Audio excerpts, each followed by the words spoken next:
नमस्कार दोस्तों, आप देख रहे हैं न्यूज़ टीवी। इस वक्त मैं हूं उल्लासनगर में। सिमरन सेवा प्रतिष्ठान एक एनजीओ है। मैं हूं टोनी, चैनल हेड उल्लासनगर में। आज हम आए हैं, मुलाकात करने जा रहे हैं मिस्टर राजकुमार शर्मा से, जो चेयरमैन एंड फाउंडर मेंबर हैं इस एनजीओ के। मैं इस एनजीओ का नाम एक बार वापस से ले रहा हूँ, सिमरन सेवा प्रतिष्ठान। पीछे बैनर आप देख सकते हैं। मिस्टर राजकुमार शर्मा चेयरमैन आज हमारे साथ हैं। We are in Ulhasnagar. काफ़ी नाम सुना था इस एनजीओ का, काफ़ी इन्होंने काम किया हुआ है। मैं इनके वीडियोस को देखते रहता हूँ, ट्रैक करते रहता हूँ। तो काफ़ी मन में इच्छा थी कि एक बार राजकुमार साहब से मुलाकात करके इनकी जो मेहनत है, इस मेहनत के पीछे इनके मोटिव्स क्या हैं, इस एनजीओ के ऑब्जेक्टिव्स क्या हैं, ये जानने के लिए मैं आज वाशी से उल्लासनगर आया हूँ। एंड थैंक्स राजकुमार साहब, आज आपने टाइम दिया। And we are from news TV. I am Tony, the channel head. हम लोग का खुद का भी एनजीओ है, बट आज हम बात करेंगे सिर्फ आपके एनजीओ की, सिमरन सेवा प्रतिष्ठान। आपने कैसे, क्यों स्टार्ट किया, कब स्टार्ट किया, इसके बारे में थोड़ा ऑडियंस को बताइए। धन्यवाद टोनी सर। पहले तो मैं आपका न्यूज़ टीवी का धन्यवाद करना चाहता हूं, जो इतनी दूर वाशी से, न्यू बॉम्बे से हमारे पास आए हैं। तो ये भी एक अच्छी पहल है कि हमारे सिमरन सेवा एनजीओ का काम अच्छा है, ज़रूरतमंदों के लिए अच्छे से हो रहा है। तो आप वहाँ से आए, बहुत ही अच्छी बात है। मैं आपका तहे दिल से धन्यवाद करता हूँ। Thank you very much. अब मैं बताना चाहता हूँ आपके चैनल के माध्यम से कि हमने ये एनजीओ क्यों और कैसे और क्यों बनाई और किस हिसाब से बनाई। तो मेरी वाइफ का नाम है सिमरन शर्मा, जो कि हम लोग मिडिल क्लास से थे, जो कि उसको लेडीज़ टेलरिंग का शॉप था और हम लोग अच्छे से बढ़ाना चाहते थे वो काम, और भी सोशल काम करते रहते थे। लेकिन अचानक जो यहाँ पे कितनी सारी बीमारी से रहती है, तो वो मेरी वाइफ को कैंसर हो गया। पहले बवासीर हुआ, फिर बवासीर की वजह से खर्चा बहुत आता रहता था, फिर उसमें कैंसर पकड़ लिया। तो कैंसर में वो फिर भी फंड्स कहीं से मिल नहीं रहा था। इतना सारा कैंसर में तो 10 से 15 लाख खर्चा होता ही रहता है। उसकी 3rd स्टेज हो गई और उसकी डेथ हो गई। तो फिर मैं सोचा कि क्यों ना एक एनजीओ बनाई जाए, लोगों का फिर काम होए, क्योंकि एनजीओस में फंड्स आते रहते हैं। क्योंकि हमने सुना था कि जब हमारा भारत देश आज़ाद हुआ था 1947 में, तो मात्र 3 साल में ये एक्ट बना था कि जो भी अपने सेवा कार्य करना चाहते हैं वो एक एनजीओ रजिस्टर करे। 1950 में ये एक्ट बना था। तो हमने भी वो एक्ट का जो है लाभ लिया और वो एक्ट के आधार एक एनजीओ बनाई अपनी वाइफ के नाम से, सिमरन सेवा प्रतिष्ठान एनजीओ। उस हिसाब से वो एनजीओ हम आगे बढ़ाना चाहते हैं। 2013 में हम ये एनजीओ बनाई और फिर हम ये नहीं सोचते थे कि खाली ये एनजीओ रजिस्टर करके बैठ जावे, खाली व्हाट्सएप और फेसबुक पे, सोशल मीडिया पे दिखावे। हमारा जो पर्पस था कि लोगों को ज़रूरत उनकी पूरी होनी चाहिए, जो भी उन लोगों की ज़रूरत है। जैसे मेरी वाइफ कैंसर में एक्सपायर हो गई, वैसे कोई ऐसा किसी की हालत ऐसी नहीं हो जावे, ये मेरा मकसद था। हमने 2013 में ये रजिस्टर किया था और अभी ये 8 साल हो गए हम ये चलाते आते। अच्छा राजकुमार साहब, जैसे कि आपने बताया था, सॉरी टू हियर, कि आपकी जो मिसेस थी, द बेटर हाफ, जो कैंसर की पीड़ित थी और unfortunately she died in the year 2013। आपने फिर इसको एनजीओ को फॉर्म किया आपने। अब आपके एनजीओ के ऑब्जेक्टिव्स क्या क्या थे इसमें, जब आपने इसको फॉर्म किया था? हाँ, वैसे तो हमारे एनजीओ में ऑब्जेक्ट 70 से लेके 75 है हमारे बायलास। उसमें हमने ये दिखाया है कि तालीम बहुत ज़रूरी रहती है। जो भी स्टूडेंट है, इंसान है, वो पहला उसको सक्सेस तभी मिलती है जब भी उसको तालीम मिले जाए। वैसे तो जो मैं भी स्लम एरिया से ही हूँ, मैं 11वीं से ज़्यादा पढ़ाई कर नहीं पाया क्योंकि मुझे घर की रेस्पॉन्सिबिलिटी थी। लेकिन कॉलेज में जाने का बहुत शौक़ था, फिर भी वो कॉलेज तक पहुंचा, लेकिन आगे मैं कैरियर सफ़र कर नहीं पाया। वो इच्छा था कि तालीम बन सकते। लेकिन ये भी हमने सुना था कि इंसान के मन में अगर जज्बा है, उसकी लगन और कोशिश है, तो वो कुछ कर सकता है। तो तालीम तो मैं हासिल नहीं कर पाया, लेकिन हमारे पास इतना जज्बा जुनून था, मैं एक एनजीओ बनाई। अब एनजीओ के माध्यम से बहुत कुछ करना चाहता हूँ, क्योंकि पहला ये प्रावधान है एनजीओ चाहे तो बड़ा बड़ा तख्त पलट कर सकती है कायदे अनुसार। तो अपने बच्चों को मैंने तालीम दी। अभी मेरी बड़ी डॉटर है दिव्या शर्मा, उसको मैंने सीए बनाया और वो ये एनजीओ की सेक्रेटरी है। तो हमारे एनजीओ में मैंने 100 करोड़ के प्रोजेक्ट बनाए हुए हैं ज़रूरतमंदों के लिए। पहला प्रोजेक्ट है हमारा ज़रूरतमंदों के लिए ड्राई राशन और क्लॉथ। इंसान को राशन खाने के लिए और कपड़े मिल जावे तो वो कुछ आगे के लिए कर सकता है। तो हम उसको आत्मनिर्भर भी बनाना चाहते हैं, खाली हमारे ऊपर निर्भर नहीं कि राशन मिलता रहे, कपड़े मिलते रहे, बैठे रहो। हम उसके लिए स्किल डेवलपमेंट के प्रोजेक्ट बनाना चाहते हैं, उन लोगों को अपने पैरों पे खड़ा करना चाहते हैं। दूसरा प्रोजेक्ट है वो राशन और कपड़े का प्रोजेक्ट हमारा 1,25,11,000 का प्रोजेक्ट है।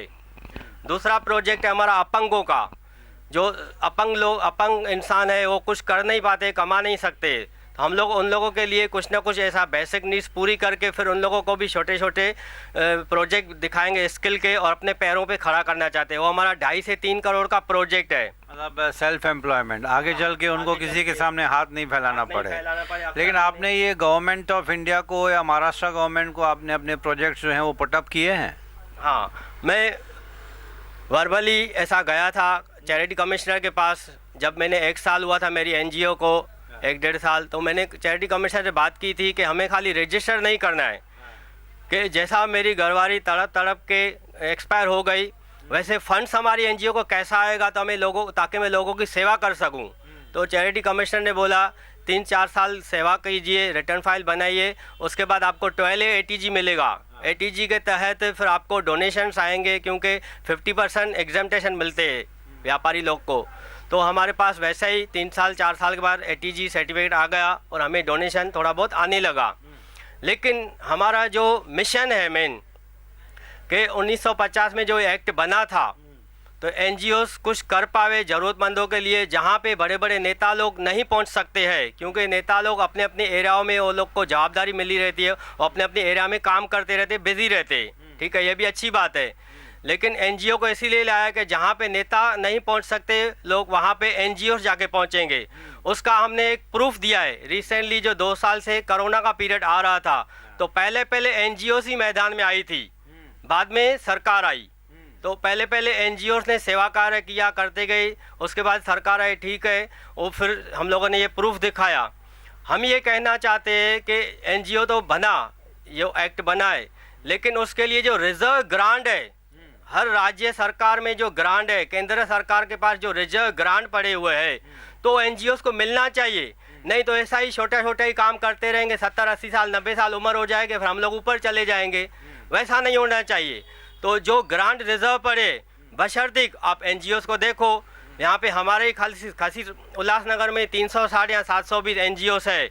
ऐसे बहुत सारे इंडिया में एनजीओस है। आप सर्वे कीजिए, जो एनजीओ का काम अप टू डेट ओके है, उस एनजीओस को ग्रांट दीजिए।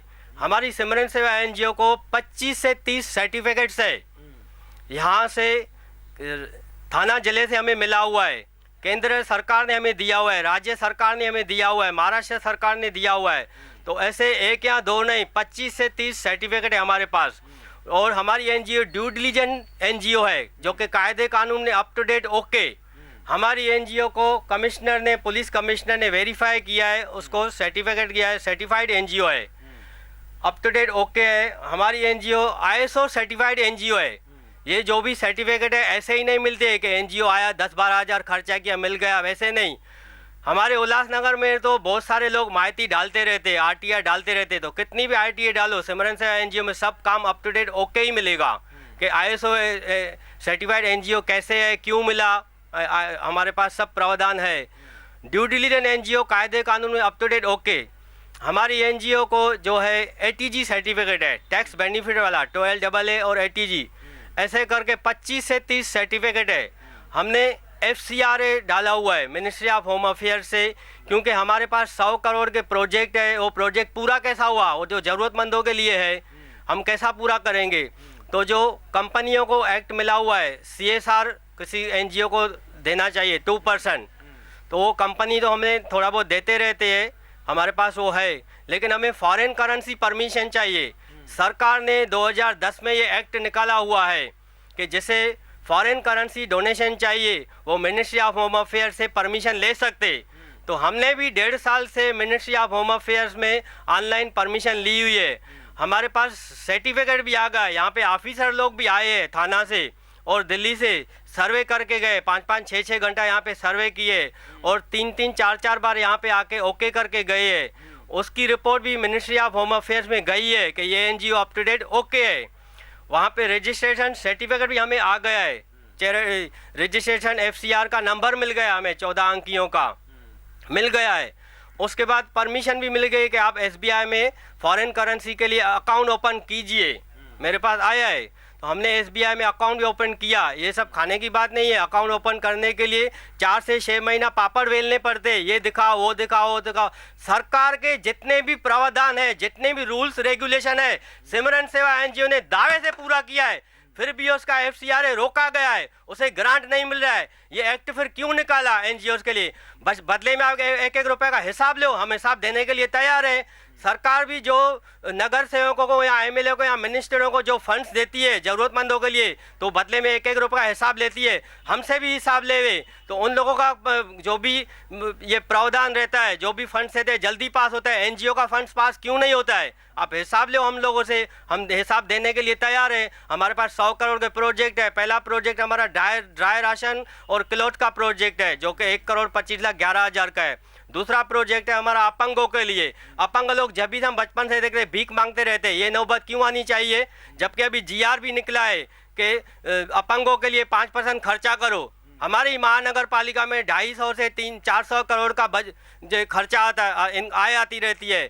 यहाँ के महापौर ने 800 करोड़ का खर्चा बजट बनाया है। तो यहाँ पे जब इतना आय आता है तभी तो एक इतना बजट बनाया है। 250 से 400 करोड़ खर्चा यहाँ पे इनकम आय आती है, तो अपंगों के लिए 5% खर्चा होना चाहिए। अगर आप लोगों के लिए स्टाफ नहीं है तो एनजीओ है, न्यू बॉम्बे वाशी में गवर्नमेंट ने, महानगर पालिका ने और एनजीओ ने मिलकर अपंगों के लिए थेरापी सेंटर खोला है। हम भी करना चाहते हैं, हमने महानगर पालिका में लेटर भी डाला है, लेकिन ये लोग नज़रअंदाज कर देते हैं। ऐसा होना नहीं चाहिए। सरकार के पास अभी भी कोई सच्चा नेता है, सच्चा इंसान या प्रावधान सच्चा है तो एनजीओ को साथ में लो, या तो नहीं तो फिर ये एक्ट बंद कर दो। लेकिन शर्मा साहब, अभी आपने बोला कि 100 करोड़ 125 करोड़ का जो आपने पुटअप किया हुआ है महाराष्ट्र गवर्नमेंट को, तो उसका जवाब अभी तक नहीं है। आपने फिर फर्दर करेस्पॉन्डेंस की है उसके बाद? मैंने वर्बली की हुई है, कलेक्टर ऑफिस में गया हुआ हूँ और जिला परिषद में गया हुआ हूँ और मंत्रालय में गया हूँ, 6ठे माले पे, 2nd माले पे, ऐसा 3-4 बार गया हुआ हूँ। तो इन लोगों का यही कहना है कि प्रोजेक्ट बनाइए, क्या करना चाहते हो? तो हमने 10 प्रोजेक्ट बनाए हैं। हमारे उल्लासनगर में हायर एजुकेशन है नहीं, मात्र जो मेरी बेटी है वो सीए बनना चाहती थी, लेकिन उल्लासनगर में एजुकेशन है ही नहीं, हायर एजुकेशन। तो फिर भी एक एनजीओ आई और ख़र्चा भी बहुत रहता है जो भी हायर एजुकेशन में। फिर भी एक एनजीओ है जो कि सुंदर सेवक सभा है, उसको फॉरेन करेंसी परमिशन मिली हुई है, फॉरेन से डोनेशन आता हुआ है। तो मेरी एनजीओ, मेरी बेटी को भी 2.5 लाख रुपया मिला, तो अभी मेरी बेटी बन गई सीए, तो उसको फंड्स मिला तभी तो वो बनी। ऐसे बहुत सारे स्टूडेंट्स हैं ज़रूरतमंद जिसके पास अलग अलग टैलेंट है, जो कि कलेक्टर बन सकते हैं, लेकिन उन लोगों के पास ऐसे फंड्स है नहीं, ना ही वो ज़रूरतमंद है, उन लोगों को इतना कुछ है नहीं तो कर नहीं पाते। तो हमारी अगर एनजीओ को भी फॉरेन करेंसी परमिशन मिल जाती है तो हम भी इन स्टूडेंट को अपना आईएएस ऑफिसर देश को दे सकते हैं, अच्छे अच्छे ऑफिसर लोग दे सकते हैं, डॉक्टर्स दे सकते हैं, एडवोकेट दे सकते हैं, इंजीनियर दे सकते हैं, सीए दे सकते हैं, लेकिन हमारी एनजीओ को ये लोग ध्यान नहीं देते हैं। मैंने वर्बली वहाँ पे सर्वे किया हूँ, कलेक्टर के पास, जिला परिषद में और मंत्रालय में भी गया हूँ। वहाँ पे हायर एजुकेशन का मेरे 20 से 25 करोड़ का प्रोजेक्ट है। हायर एजुकेशन में मैंने सीए का दिखाया हुआ है, आईएएस का दिखाया हुआ है और इंजीनियर का, डॉक्टर का दिखाया हुआ है। ऐसे हायर एजुकेशन का 20 से 25 करोड़ का। दूसरा हेल्थ के लिए, यहाँ पे जैसा मेरी वाइफ कैंसर में तड़प तड़प के मर गई, तो वैसे कोई जाए नहीं, तो मेरा 30 से 35 करोड़ का हेल्थ का हॉस्पिटल का प्रोजेक्ट है। ऐसा ट्री प्लांटेशन का प्रोजेक्ट है 4 से 5 करोड़ का। यहाँ पे ऑक्सीजन की बहुत कमी है, तो ट्री प्लांटेशन का प्रोजेक्ट में हमने फ्रूट का प्लांटेशन दिखाया हुआ है, ताकि स्लम एरिया में जो ज़रूरतमंद लोग हैं वो फ्रूट प्लांटेशन होगी तो उन लोगों को रोज़गार मिलेगा, फल फ्रूट बेच सकेंगे। वेजिटेबल का प्लांटेशन हम लोग उसका प्रोजेक्ट है। हर्बल आयुर्वेदिक का प्रोजेक्ट है हमारे पास। अभी कोरोना पीरियड में तुरंत इलाज, जो इलाज था झटपट वाला, वो आयुर्वेदिक के हिसाब से होता था, तो हमने ट्री प्लांटेशन में आयुर्वेदिक हर्बल का प्लांटेशन किया हुआ है। 4 से 5 करोड़ का ये प्रोजेक्ट है। वैसे ऐसे ही 10 प्रोजेक्ट है हमारे पास। तो इन नेताओं ने भी बोला हुआ है, बड़े बड़े अधिकारियों ने प्रोजेक्ट देखा। अभी मैंने 10 प्रोजेक्ट रेडी किया है। तो मेरा मैसेज उन लोगों का है जो हमारे राजकुमार साहब, शर्मा साहब, सॉरी आपको बीच में डिस्टर्ब कर रहा हूँ। आपने ये प्रोजेक्ट ऑन पेपर रेडी रखे हैं, ये तो बहुत बढ़िया सब प्रोजेक्ट आप जो बता रहे, लेकिन आपने इसको ऑफिशियली पुटअप किया है? मैं वही पूछ रहा हूँ सर। जो हम बचपन से ही देखा जाते हैं कि गवर्नमेंट का जो भी रूल्स रेगुलेशन है उसमें जुतियाँ घसते रहो, उम्र तुम्हारा चला जाएगा, तुम्हारा जन्म ही आपका ख़त्म हो जाएगा, लेकिन वो सही माने में होगा नहीं। कैसे होगा? हमारे ही सिंधी समाज के बड़े बड़े उद्योगपति है, करोड़पति, अरबोंपति, खरबोंपति है। वो लोग बड़े बड़े इवेंट्स करते रहते, बड़ी बड़ी घोषणा करते रहते, हम सिंधी समाज के लिए ये करते, हम ये करना चाहते, ये करना चाहते, वो करना चाहते। तो मैं उन लोगों को आज ये कहना चाहता हूँ कि सिमरन सेवा एनजीओ में ऐसे 100 करोड़ के प्रोजेक्ट है, आइए हमारे साथ। और सरकार का हमारे पास तालमेल बैठ नहीं रहा है, हमारी एनजीओ को पुशअप कीजिए। हम शंकर लालवानी से भी अपील करते हैं, जो कि अभी केंद्र सरकार में खासदार है, मेंबर ऑफ पार्लियामेंट के, या बड़े बड़े और भी हमारे सिंधी समाज के बड़े बड़े लोग हैं, वो लोग पुशअप करें, ऑफिसर के साथ पास जाके बैठे कि ये एनजीओ में आखिर कमी क्या है, क्यों नहीं इसका ग्रांट पास हो रहा है, जबकि राज्य सरकार और केंद्र सरकार में बड़े बड़े ग्रांट रिजर्व पड़े एनजीओस के लिए।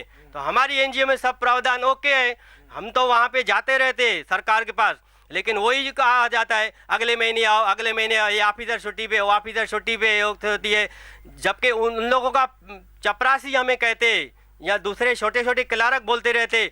आपके सिंधी समाज में तो बड़े बड़े टैलेंट लोग हैं, आप उन लोगों से हेल्प लीजिए ना, आप उन लोगों से हेल्प लीजिए। आपके एनजीओ में तो सब इतने सारे काम हैं, जबकि बाबा रामदेव को, श्री श्री रविशंकर बड़े बड़े ग्रांट मिलते, बड़े बड़े ज़मीनें मिलती है, वो लोग प्रोजेक्ट बना रहे, सक्सेस भी गए। तो हमारी एनजीओ को, हमारी जो युवा पीढ़ी है, मैं इतना कहना चाहता हूँ कि जो ये सीनियर सिटीजन के लोग हैं, जैसा हमारे इधर स्वामी शांति प्रकाश आश्रम वाले, डॉक्टर दयाल आशा है, या पूज्य चालिया मंदिर वाले, या दूसरे जो बड़े बड़े ट्रस्ट वाले हैं सीनियर सिटीजन के, क्या उन लोगों को लेसन है ट्रस्ट ओपन करने का, सेवा कार्य करने के लिए? आखिर युवा पीढ़ी भी तो मैदान में आनी चाहिए ना सेवा करने के लिए। तो युवा पीढ़ी मैदान में आ गई है, बशर्ते ये जो लोग हैं, बड़े बड़े ऑफिसर लोग, अधिकारी लोग, वो लोग चक्कर खिलाते, धक्के खिलाते, हम जैसे युवा पीढ़ी का जो लगन है वो टूट जाता है, सेवा करना टूट जाते हैं। अभी मैंने 9-10 सालों से सेवा की है, फेसबुक पे, सोशल मीडिया पे भेजता रहता हूँ। कोई भी तो ऐसा सिंधी समाज का बड़ा बड़ा करोड़पति, अरबोंपति आया नहीं कि हम आपको सहायता करेंगे। मुझे सहायता नहीं करो, मेरे पास तो धंधा पानी है, मैं तो बूट सूट पहन के चलता हूँ, मेरे पास सब अप टू डेट, मेरा घर अपना ओके है, मेरा पास धंधा है, रिटर्न फाइल है, शॉप लेसन है, रिटर्न फाइल होता रहता है, हमारा धंधा है। हमारी एनजीओ को सहायता करेंगे तो मैं ज़रूरतमंदों को काम करूंगा ना। आज जिस एनजीओ ने मेरी बेटी को 2.5-3 लाख रुपया दिया, वो सीए बन गई है, तो मैं चाहता हूं खाली मेरी बेटी क्यों सीए बने, उसकी सेहत अच्छी रहे, वो क्यों, दूसरे भी तो टैलेंटेड बच्चे लोग हैं ना, हम लोग सबको करना चाहते। तो जो बड़े बड़े लोग करोड़पति, अरबोंपति है, हमारे पास एटीजी है, हमारी एनजीओ में आके यूटिलाइजेशन कीजिए, हमारी एनजीओ में सीएसआर दीजिए। बड़े बड़े सिंधी लोगों को, बड़ी बड़ी कंपनियां हैं, हम 2 साल से ये वेबिनार देख रहे हैं, कितने सारे सिंधी समाज के अरबोंपति, खरबोंपति है, कितनी सारी कंपनीज है। तो सिंधी समाज के इसको, जिसके पास करने की लगन है, जिसके पास 100 करोड़ के प्रोजेक्ट है, उसे अपना फंड्स यूटिलाइजेशन, सीएसआर यूटिलाइज यहाँ पे दीजिए, बदले में 1-1 रुपये का हिसाब लो। तो अगर हमें यहाँ पे मिलेगा, जहाँ मैं राज्य सरकार के पास जाता रहता हूँ, केंद्र सरकार के पास जाता रहता हूँ, तो जो हमारा जो प्रभु राम है, अष्टदेव जो भगवान है प्रभु राम, उसने भी अकेला कुछ नहीं कर पाया, किसी न किसी से सहायता किया, तभी वो लंका पे फतेह किया। कृष्ण भगवान भी अकेला था, फिर भी उसने पांडवों का साथ लिया और वहाँ पे महाभारत का युद्ध, जो गलत युद्ध था, उसको विनाश किया। तो राजकुमार शर्मा भी, सिमरन सेवा एनजीओ भी अकेला कुछ नहीं कर पाएगी। जब भगवान भी सबसे साथ लेते, तो हम सिमरन सेवा एनजीओ का जो मिशन है कि ज़रूरतमंदों के लिए बच्चों को तालीम मिले या किसी को रोज़गार मिलता रहे, तो सिमरन सेवा एनजीओ भी सबके साथ मिलके काम करना चाहती है, तभी ये 100 करोड़ के प्रोजेक्ट है वो सक्सेस होंगे। लेकिन अभी आपके सामने जो पेपर पड़ा हुआ, इसमें सिमरन सेवा प्रतिष्ठान और पप्पू कालानी सेवा केंद्र फाउंडेशन, यानी कि ये जो मिस्टर पप्पू कालानी है, कालानी परिवार आपके सेवा सिमरन से जुड़ गए हैं अभी, तो इसमें भी कुछ फ़ायदा नहीं हुआ है पप्पू कालानी साहब का नाम जुड़ने के बाद?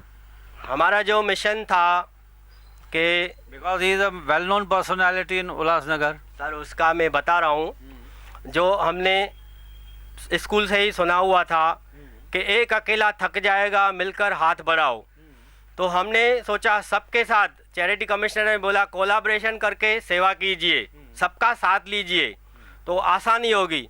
तो हमारा जो मिशन था, जो ये 100 करोड़ के प्रोजेक्ट है, यहाँ 15 से 20 हमारे एनजीओ में सेवा कार्य चालू है, एक या दो नहीं 15 से 20 सेवा कार्य चालू है। तो लेकिन वो छोटे पैमाने पे कुछ ही सीमा तलक ख़त्म हो जाती है। हम उससे बढ़ावे कैसा, तो पप्पू कालानी सेवा केंद्र फाउंडेशन है, गंगोत्री वेलफेयर फाउंडेशन है, ऐसे बहुत सारी छोटी छोटी एनजीओस है या बड़ी बड़ी एनजीओस है, उनसे मिलके हम काम करना चाहते हैं। इन लोगों से हम जुड़ गए हैं और हमने 10 से 15 भी नए योजनाएं स्कीम्स निकाली हुई है। हमारा पंतप्रधान मोदी भी आए दिन योजनाएं स्कीम्स निकालता रहता है, हमारा भी फर्ज बनता है हम भी कुछ नया नया योजनाएं निकाले।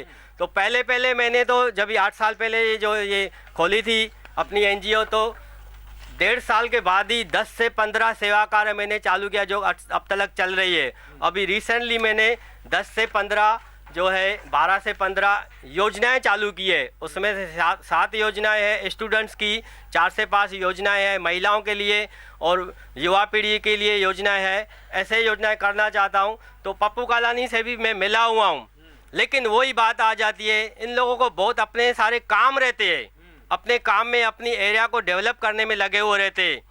हम ये कहना चाहते हैं कि सरकार के पास जो प्रावधान है, जो ग्रांट रिजर्व पड़े हैं, तो आप हमारी फाइल टेबल पे पटक सकते हो कि ये एनजीओ में क्या कमी है, इसे ये ग्रांट क्यों नहीं मिल रहा है, या नहीं तो ये एक्ट बंद कर दो। 1950 में जो ये एक्ट बना था, अभी जो मैं बोल रहा हूँ फॉरेन करेंसी परमिशन, ताजुब की बात है, हमारे पास सर्टिफिकेट आ गया है फॉरेन करेंसी परमिशन के लिए, सर्टिफिकेट रजिस्ट्रेशन आ गया है और एसबीआई में अकाउंट भी ओपन हो गया है।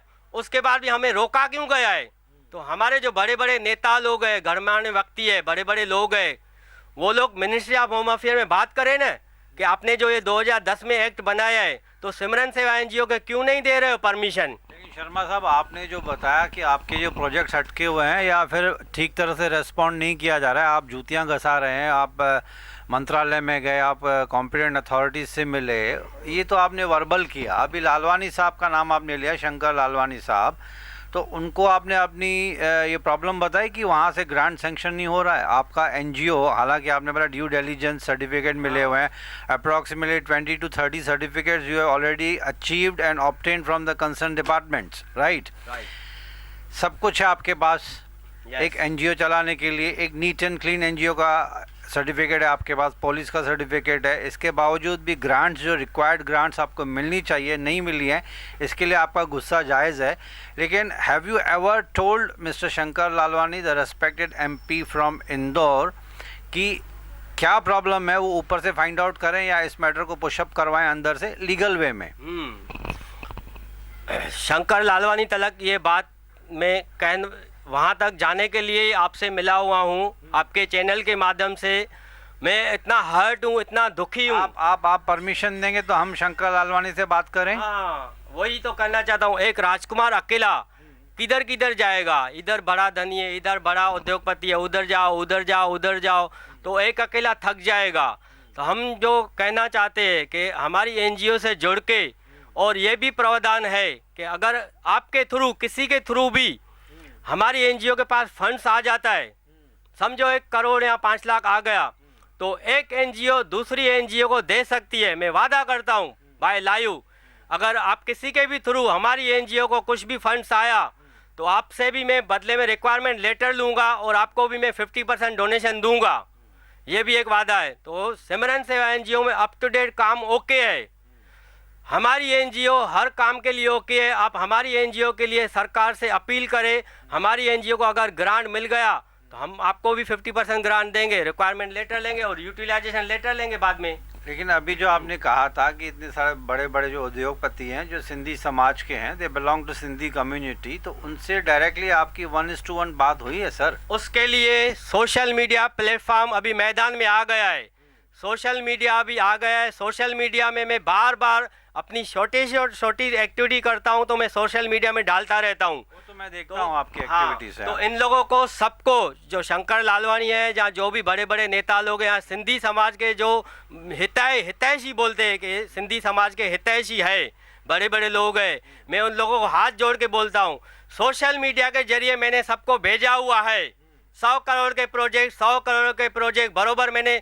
बोला हुआ है, दिखाया हुआ है, तो किसी से भी मेरे पास रेस्पॉन्स नहीं हुआ है। जबकि मैं देखता रहता हूँ कि ये लोग बड़े बड़े इवेंट्स करते रहते और बोलते रहते, हम सिंधी समाज के लिए ये करता, हमारा यहाँ पे ये चालू है, हमारे यहाँ पे ये चालू, आगे हम ये करना चाहते। तो सिमरन सेवा एनजीओ आपके सामने मैदान में आई है, ज़रूरतमंदों के लिए, मेरे पास अपना सब कुछ है, लेकिन ज़रूरतमंदों के लिए मैदान में आई है। एटलीस्ट जो सरकार के पास ग्रांट पड़ी है, सरकार के पास इतनी सारी आय आती है, अगर पेनल्टी देखा जाए, खसीस पेनल्टी, जीएसटी तो अलग हो गया, जीएसटी तो आती रहती है, इनकम आय सब कुछ आती रहती है, कपड़े पे जो टैक्स है वो अलग से आती है, पेनल्टी का ही अरबों रुपया आता है, तो उसमें से कुछ हिस्सा एनजीओस को दो ना। आप एनजीओ बनाते हो, 1950 में जो एक्ट बनाया हुआ है, एनजीओ बनाए हो, जो एनजीओ अच्छे से व्यक्ति चलाता है, जो रिटर्न फाइल बनाता है, एक एक रुपये का हिसाब किताब देता है, तो ग्रांट दो ना उस एनजीओ को। तो मैं सोशल मीडिया के माध्यम से शंकर लालवानी को या दूसरे जो हमारे बड़े बड़े विदेशों में जो सिंधी समाज के हितैषी है या अदर जाति वाले भी जो अच्छे अच्छे लोग हैं, बड़े बड़े लोग जो इंसानियत के लिए जीते हैं, मैं उन लोगों को ये मैसेज देना चाहता हूँ कि सिमरन सेवा एनजीओ में अप टू डेट काम ओके है, हमें ग्रांट मिलना चाहिए राज्य सरकार से और केंद्र सरकार से। अगर ग्रांट मिलेगा तो हम लोगों के लिए कुछ ना कुछ कर पाएंगे। आप लोगों को राजनीति करनी है, जाके राजनीति करो, हमें ग्रांट दो, हम जरूरतमंदों के लिए काम करते हैं। तो शंकर लालवानी जी से भी ये अपील है, आप मिनिस्ट्री ऑफ होम अफेयर में देखिए हमारा FCRA क्यों रुका हुआ है, और बड़ी बड़ी कंपनियों को 2% बोला गया है, तो हमारी एनजीओ को CSR दिलवाइए, हमारी एनजीओ को CSR फंड्स मिलेगा तो हम काम कर सकेंगे, नहीं तो हमारी भी 70 साल 80 साल 90 साल उम्र हो जाएगी, हम ऊपर चले जाएंगे, बातें रह जाएंगी, खाली एक सिमरन सेवा एनजीओ थी। अरे सिमरन सेवा एनजीओ मैदान में आई है, सेवा कर रही है, तो उसको साथ दो, आइए, कुछ अच्छा काम करके जाओगे तो आपको स्वर्ग में भी पुनर्जन्म मिलेगा। इंसान का जन्म 33 करोड़ के बाद मिलता है, जूनी के बाद, ये अच्छा जन्म है, इंसान का जन्म मिला है तो कुछ सेवा कार्य करो ना, बाकी ये बड़ा बड़ा इवेंट ये वो सब करो। या दूसरा क्या होता है, ये जो बड़े बड़े लोग हैं, बड़े बड़े कंपनी वाले या बड़े बड़े लोग या सिंधी समाज के, जो ट्रस्ट में, जो संस्था में पहले ही ऑलरेडी लाखों करोड़ों रुपया है, जिसके पास जो ट्रस्ट में इतनी सारी आय रहती है, किधर गौशाला है, किधर दरबार है, उधर आय इनकम इतनी आती रहती है, उधर ये लोग डोनेशन देते, 10 लाख हमारी तरफ से, आपके पास क्या प्रोजेक्ट चालू है, 25 लाख हमारी तरफ से, उधर दो। हम नहीं बोलते किसी को नहीं दो, लेकिन जो युवा पीढ़ी की जो एनजीओ मैदान में आई है, युवा पीढ़ी मैदान में सेवा करने के लिए आना चाहते हैं, उसे भी तो साथ दीजिए ना। हमारा प्रोजेक्ट है, हमारे पास आके साथ दीजिए। आप जो दूसरी संस्था को दे रहे हो, हमारी संस्था को भी ध्यान दीजिए, कीजिए। हम 200 रुपया लेके, 100 रुपया, 50 रुपया लेके संस्था चला रहे। हमारी संस्था को 6 महीना 1 साल नहीं हुआ है, 8 साल का रिटर्न फाइल इधर ओके है, 9वां साल चालू है, अभी मार्च में 9 साल का रिटर्न फाइल, जो कि 20 लाख का रिटर्न फाइल है। तो हमारी एनजीओ को 9 साल हो गया है। हमारी एनजीओ का के साथ बैठिए, हमारे साथ भी कुछ शेयर कीजिए, फंड्स मुहैया कीजिए, तो हम ज़रूरतमंदों के लिए काम करेंगे, सिंधी समाज को आगे बढ़ाएंगे, हर जाति को आगे बढ़ाएंगे, युवा पीढ़ी को आगे बढ़ाएंगे, योजनाएं देंगे, स्कीम देंगे, उसके डेवलपमेंट। जो लोग हैं सरकार की तरफ नौकरियों के लिए गौर लगा दे, हमें नौकरी दो, रोजगार दो। हम आपसे वादा करते हैं, सरकार से भी, हम एनजीओ के माध्यम से उन्हें रोजगार देंगे। हमें थोड़ा ध्यान दीजिए, हमें थोड़ा आजमाइए, हम क्या करना चाहते हैं। Even today one real man can change the world. एक सच्चा आदमी आज भी ये कलयुग में चाहे तो एक सच्चा आदमी कलयुग को लात मार के भगा देगा, यहाँ पे स्वच्छ वर्ल्ड बनाएगा। तो एक राजकुमार शर्मा भी मैदान में आए हैं, सिमरन सेवा एनजीओ मैदान में आई है, तो हम पप्पू कालानी सेवा केंद्र फाउंडेशन से भी जुड़े, हम सबसे जुड़ेंगे। हमारा मिशन यही है